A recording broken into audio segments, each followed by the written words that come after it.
বিসমিল্লাহির রহমানির রহিম।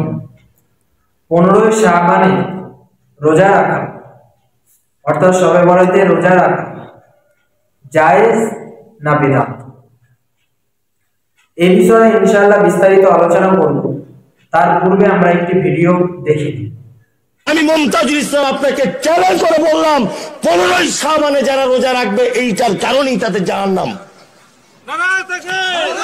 15 শাবানে যদি কেউ হালুয়া রুটি করে, 15 শাবানে উদ্দেশ্য করেই যদি কেউ 100 রাকাত নামাজ যদি এক রাতে পড়ে, তার জাহান্নামে যাওয়ার জন্য নবীর কথা অনুযায়ী এটাই যথেষ্ট। নবী বলেছেন বেদাত, প্রত্যেক বেদাত ভ্রষ্টতা।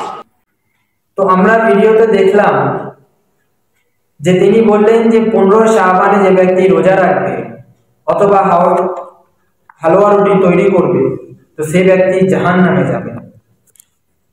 তো এই বিষয়ে বিস্তারিত আলোচনা করার পূর্বে আমি বলে রাখি যে যদি আপনাদের কোনো প্রশ্ন থাকে তো আপনারা আমাকে প্রশ্ন করতে পারেন, ইনশাআল্লাহ আমি যথেষ্ট চেষ্টা করব আপনাদের উত্তর দেওয়ার।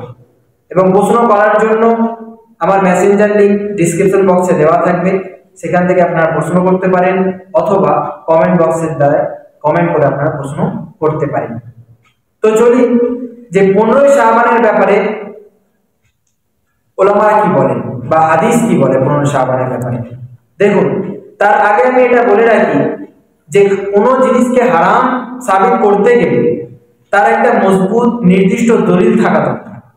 এই বিষয়ে আমি আমার একটা পুরনো ভিডিওতে বিস্তারিত আলোচনা করেছি, সেই ভিডিওটা যদি আপনারা দেখে না থাকেন তাহলে ডেসক্রিপশন বক্সে লং লিংক দেওয়া থাকবে, সেখান থেকে আপনারা দেখে নিতে পারেন। তো দেখুন, হারাম কোনো জিনিসকে সাব্যস্ত করতে গেলে তার জন্য মজবুত নির্দিষ্ট দলিল দরকার। নিজের মন থেকে কোনো জিনিসকে হারাম বলে দিলাম বা নিজের স্টেজের উপরে নিজেকে হাইলাইট করার জন্য নিজে জোরে জোরে চিল্লে চিল্লে হারাম বলে দিলাম, তো সেই জিনিসটা হারাম হয় না। তো 15 শাবানের ব্যাপারে হুজুর পাক সাল্লাল্লাহু আলাইহি ওয়াসাল্লামের খুব হাদিস আছে। ইবনে মাজাহ 1388 নম্বর হাদিসে হুজুর পাক সাল্লাল্লাহু আলাইহি ওয়াসাল্লাম বলেন, ইযা কানাত লাইলাতু নিসফি মিনাশ শাবান ফাকুমু লাইলাহা ওয়া সুমু নাহারাহা। অর্থাৎ যে যখন তোমরা 15 শাবান অর্থাৎ শাবান মাসের অর্ধেক তারিখ মানে 15 শাবান, যখন 15 শাবানের রাত তোমরা যখন পাবে তো তখন তার রাত অর্থাৎ 14 তারিখের যে রাতটা মানে যে রাতে 15 তারিখ শুরু হচ্ছে, ঠিক? তো আমরা ভালোভাবে জানি যে আরবি তারিখ মাগরিবের পর থেকে শুরু হয়। তো ওই মাগরিবের পর থেকে মানে 14 তারিখের মাগরিবের পর থেকে যে সময়টা সেটা হচ্ছে কি 15 শাবানের রাত। তো সেই রাতে নবী পাক সাল্লাল্লাহু আলাইহি ওয়াসাল্লাম বলেছেন যে নামাজ পড়তে এবং তার দিনের বেলায় মানে 15 শাবানের দিনের বেলাতে কি বলছেন যে ওয়াসুমু নাহারা মানে তার দিনের বেলাতে রোজা রাখতে বলেছেন। তো এখানে স্পষ্ট হাদিসের মধ্যে নবী পাক সাল্লাল্লাহু আলাইহি ওয়াসাল্লাম বর্ণনা করেছেন যে দিনের বেলায় রোজা রাখা এবং রাতের বেলায় নামাজ পড়া। যদিও এই হাদিসটা জয়ীফ, কিন্তু সমস্ত মুহাদ্দিস, সমস্ত উলামা, সমস্ত ইমামদের মতে, সমস্ত উসুলিয়িনদের মতে মানে হাদিসের উসুলিয়িনদের মতে যে আমলের ক্ষেত্রে জয়ীফ হাদিসের উপর আমল করা সম্পূর্ণভাবে জায়েজ এবং এর দ্বারা মুস্তাহাব সাবিত হয়। তাহলে তিনি কোন দলিলের পরিপ্রেক্ষিতে এই জিনিসটাকে হারাম বলছেন, তিনি কোন পরিপ্রেক্ষিতে এই জিনিসটাকে জাহান্নামী কাজ বলছেন? এছাড়া হুজুর পাক সাল্লাল্লাহু আলাইহি ওয়াসাল্লামের অসংখ্য হাদিস আছে যে প্রত্যেক মাসের ইয়াউমে বীর অর্থাৎ 13, 14, 15 এই তিনটে দিন রোজা রাখার ব্যাপারে অনেক ফজিলত বর্ণনা করেছেন হুজুর পাক সাল্লাল্লাহু আলাইহি ওয়াসাল্লাম। তাহলে কোনো ব্যক্তি যদি 13, 14, 15 শাবান মাসে রোজা রাখে তাহলে কি সে হারাম কাজ করবে? তাহলে কি সে জাহান্নামে যাবে? এ বিষয়ে আপনাদের কি মতামত অবশ্যই আমাকে কমেন্ট করে জানাবেন।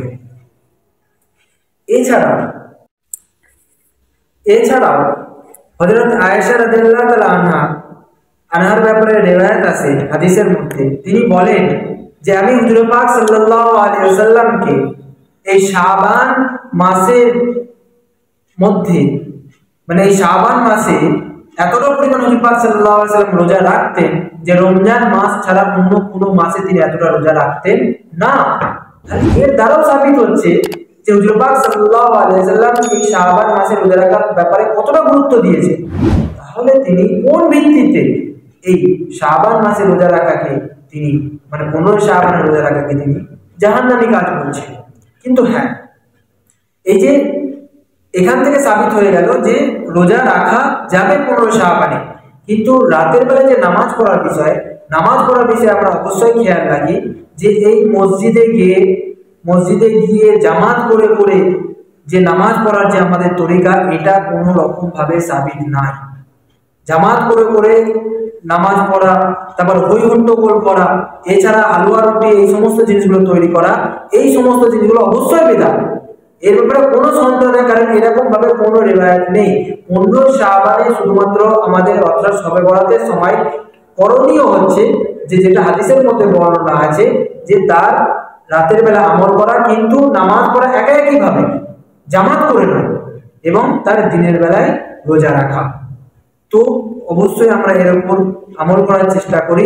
আর এই সমস্ত মানুষদের থেকে যাদের মধ্যে উসুলে হাদিসের ব্যাপারে বা হাদিস সম্পর্কে বিন্দু পরিমাণ কোনো জ্ঞান নেই, এদের কথা থেকে আমরা দূরে থাকার চেষ্টা করি এবং অপরকেও এদের কথা থেকে দূরে রাখার চেষ্টা করি। ওয়া আখিরু দাওয়ানা আলহামদুলিল্লাহি রাব্বিল আলামিন।